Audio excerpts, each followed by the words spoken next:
அஸ்ஸலாமு அலைக்கும் ரஹமத்துல்லாஹி வபர்காத்துஹு. அன்பார்ந்த சகோதரர்களே, சகோதரிகளே, மேலும் அல்லாவின் இறைநேசர்களே, இதை பற்றி நான் பேசவே கூடாதுன்னு சொல்லி நான் முடிவில் தான் வச்சுட்டு இருந்தேன். ஏன்னா இதை பற்றி நான் பேசிட்டா தேவையில்லாத குழப்பங்கள், சண்டைகள் வரும் குடும்பத்துக்குள்ள. ஆனால் இதை பற்றி பேசியே ஆகணுன்றது நிபந்தனைக்கு நான் தள்ளப்பட்டேன். ஒரு சகோதரி ஹயர் அவங்க யூடியூப்ல போட்டிருக்காங்க, கணவனோட பெற்றோர்களை பார்ப்பதற்கு இஸ்லாத்தில் எந்தவித சட்டமும் இல்லை அப்படின்னு சொல்லி. ஏன்னா அவங்க 10 மாசம் சுமக்கல இல்லையா கணவனை, அவங்க 10 மாசம் சுமக்கல. இந்த சட்டம் நிஜமாலே அந்த சட்டத்துக்கு நீங்க கட்டுப்படுறீங்களா இல்ல இதுல உங்களோட சுயநலம் இருக்கா?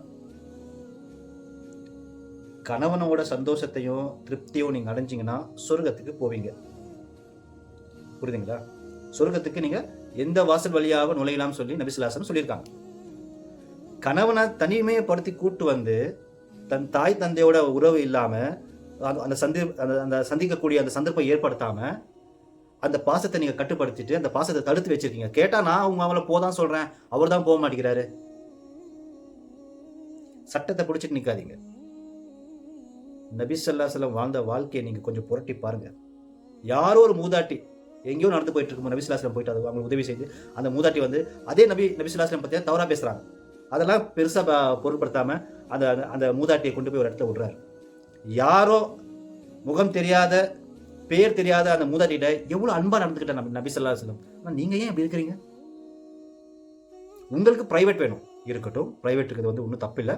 ஒரு கணவன் மனைவிக்கு அவங்களோட சந்தோஷத்துல ஈடுபடுறதுக்கு, அவங்களோட தனிமையில் ஈடுபடுறதுக்கு இஸ்லாம் கண்டிப்பா சட்டம் சொல்லதான் செய்யுது. அதுக்கு எந்த ஒரு மாற்று கருத்தும் இல்லை. நானே அதை செஞ்சிருக்கேன். நானே உறவுகளை நீங்க துண்டித்து வாழ்ந்தீங்கன்னா இன்னைக்கு எழுதி வச்சிருங்க, சொர்க்கத்தோட வாசனைகளும் நகர முடியாது. புரியுதுங்களா? உங்களோட எதிரியாக இருந்தாலும் சரி, உங்களோட துரோகியாக இருந்தாலும் சரி, அவனிடம் நீங்கள் அன்பை செலுத்துங்கள், அன்பு காட்டுங்க. புரியுதுங்களா? இப்போ இந்த டாபிக் வருவோம். மனைவியோட எங்க அம்மா அப்பா நாங்க பாத்துக்கிற கடமை இருக்குதா? உங்க அம்மா அப்பா நீங்க நாங்க பார்க்கணும், எங்க அம்மா அப்பா நீங்க பார்க்கணும். நீங்க கணவனோட பெற்றோர்கள் நல்லா நீங்க மதிச்சீங்கன்னா அந்த கணவர் உங்க பெற்றோர்கள் மீது மதிப்பு வைப்பார். அவர் மதிப்பார், உங்களே மதிப்பார். அதுல அவர் சந்தோஷம் அடைவார். இன்னைக்கு பெரும்பாலும் மனைவி தண்ணி கொடுத்துன்னு வந்துடுறாங்க. தண்ணி கொடுத்துன்னு வந்ததுக்கு தன்னோட தாயை சந்திக்க செல்வதற்காக பெர்மிஷன் கேட்கணும். அந்த தாய் ஒரு சின்ன சாபம் விட்டா போதும் உங்க கணவன் நரகத்துக்கு போயிடுவார். 10 மாசம் சுமந்திருக்காரு. நீங்க என்ன சுமந்தீங்க? நீங்க 1000 முழுக்க சுமக்க போறீங்க. அந்த சும கிடையாது. அந்த வலியில சுமந்த வலி உங்களுக்கு அதுதான் தாய் சொர்க்கத்தோட கம்பேர் பண்றாங்க. அவனுக்கு அந்த சொர்க்கமே கிடைக்கலாம். நீங்க எந்த சொர்க்கத்துக்கு போவீங்க? எந்த சொர்க்கத்துக்கு உங்களுக்கு கிடைக்கும்? நாளைக்கு அதே கணவர், ஐயா அல்ல என்னோட மனைவி தான் என்னை என் தாயோட பிரிச்சு வச்சிட்டா, தாயை சந்திக்க விடல, தாயோட அந்த பந்தத்தை அந்த கடைசி காலத்துல நடக்கக்கூடிய சனங்கூட நல்லா செய்ய முடியலன்னு என் மனைவி தான் தடுத்தான்னு ஒரு வார்த்தை கணவன் சொல்லிட்டாருன்னா உங்களை அப்படியே அல்லாஹ் உங்களை எந்த ஒரு கேள்வி கணக்கு இல்லாம சொர்க்கத்துக்கு அமைச்சிருவானா? உங்களுக்கு நரகத்துக்கு தான் போடுவான்.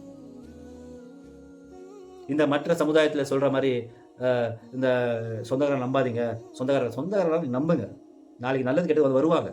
ஏதாவது விஷயத்துல கண்டிப்பா நிப்பாங்க. நீங்க எப்படி நீங்க எதிர்பார்க்காம இருக்கணும் சொந்தக்காரங்களை. சும்மா எதிர்பார்த்துட்டு கூடாது. அவங்க தேவை இருக்கும் போது நீங்க ஏன் போய் யாசகம் கேட்குறீங்க சொந்தக்காரங்க கிட்ட? கொடுத்தா நல்லவன், கொடுக்கலாம் கெட்டவனா? அது நம்மள திருப்பி கேட்டானா? நீ அல்லாஹ் உறவை கொடுத்துருக்கானா, அந்த உறவை நீ துண்டிக்கிறனா நீ எவ்வளவு பெரிய பாவியா இருக்க? நீ பாவி தானே. மாமா, மாமி, சித்தப்பா, சித்தி, அத்தை, பெரியப்பா, இவ்வளவு உறவு எல்லாம் கொடுத்துருக்கானே, இது ஒரு நியாமத்து இல்லையா? நீ எதிர்பார்த்தா பழகுவியா? உன்னை கேட்டா அவங்க என்ன எதிர்பார்த்து பழகுறாங்க. பழகட்டும், என்ன பிரச்சனை? கூட செலவு பண்ணு. உறவை துண்டித்து ஏன் ரப்பு சொல்லிட்டா உறவை துண்டித்து வாழக்கூடாது? நான் உறவை துண்டித்து வாழ மாட்டேன்.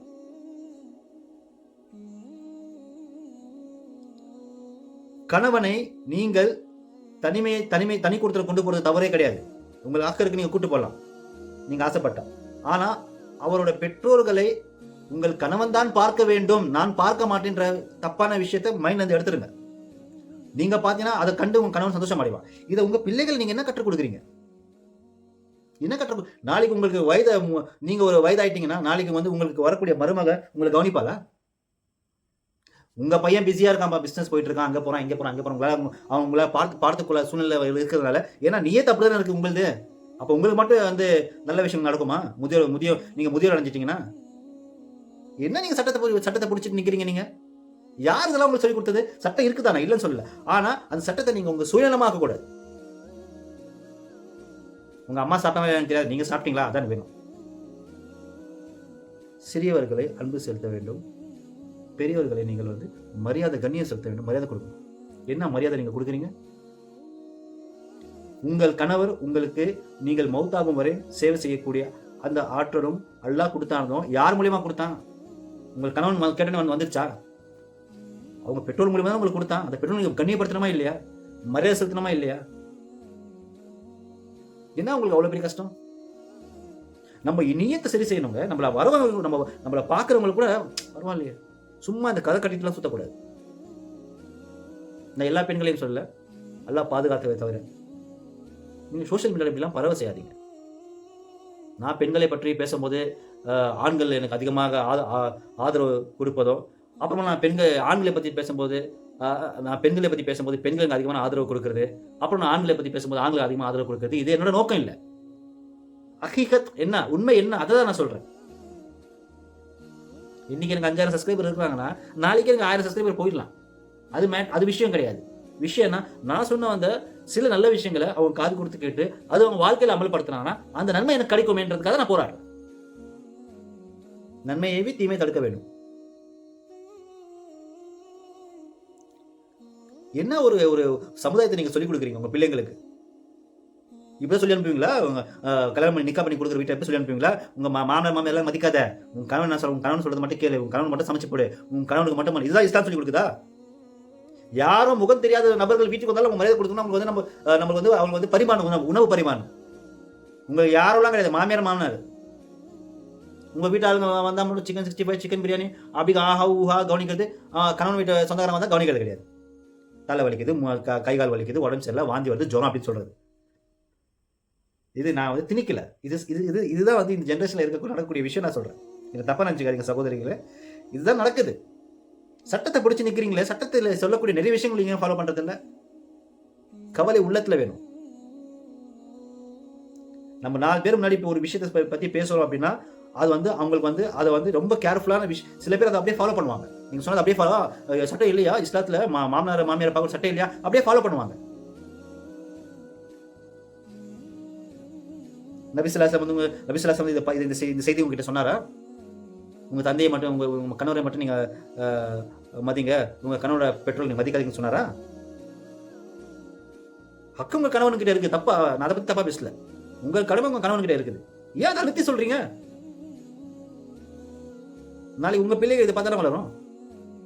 அல்லாஹ் உங்க நல்ல ஆரோக்கியத்தை கொடுத்துருவானா? 60 வயசுக்கு நம்ம ஆரோக்கியன்றது அல்லாஹ்வோட மிகப்பெரிய. அல்லாஹ் வந்து முதுமையை கொடுக்கறது வந்து இந்த மாதிரி நீ இவ்வளவு ஆட்டம் ஆடின கடைசியில் நீங்க வந்து நிக்கிற, அது எக்ஸாம்பிள் காமிக்கிறதுக்காக தான் இவ்வளவு பெரிய விஷயம். அது உனக்கு புரிய மாட்டேங்குது. மறுமண்டே மக்கா இருக்க நீ. அப்படியே நான் தனியா வாழ்ந்துருவேன், நான் தனியா சாதிச்சிருவேன். எத்தனை நாள் தனியா வாழ்வேன்? எத்தனை நாள் நரம்பு நாளில ஆடி போச்சு, ரத்தம் சொல்லி போச்சுன்னா நீ எங்க போய் தனியா போய் நீ வாழ்வ?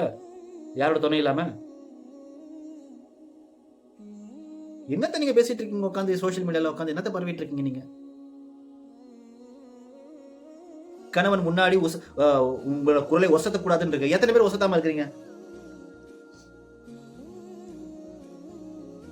தனி கொடுத்தனம் போறீங்க, போங்க, சந்தோஷமான விஷயம். உங்களை பிரைவேட்டான விஷயங்கள்லாம் இருக்கும். நீங்க 4 இடத்துக்கு வெளியே போவீங்க, சுத்துவீங்க, வருவீங்க. அதில் எதுவுமே தடையில்லையே. மாமியாரே திட்டிட்டு போட்டோம், இந்த காலம் வாங்கி இந்த காலை விட்டுருங்க. அதை விட்டுங்க. உங்க அம்மா அப்பா எப்படி சொல்றாங்க, உங்க அப்பா அப்பா எப்படி சொல்றாங்க, கணவன் அப்படியே பிரெயின் வாஷ் பண்ணி அப்படியே அவனை அப்படியே கொண்டு வந்து பத்தில இஸ்லாத்து இப்படிலாம் சொல்றாங்க பத்தியா, நான் வந்து உன்னதான் பாப்பணும்னு சொல்றாங்க பத்தியா. என்னது இது? என்னது இதுன்னு நான் கேட்கிறேன்.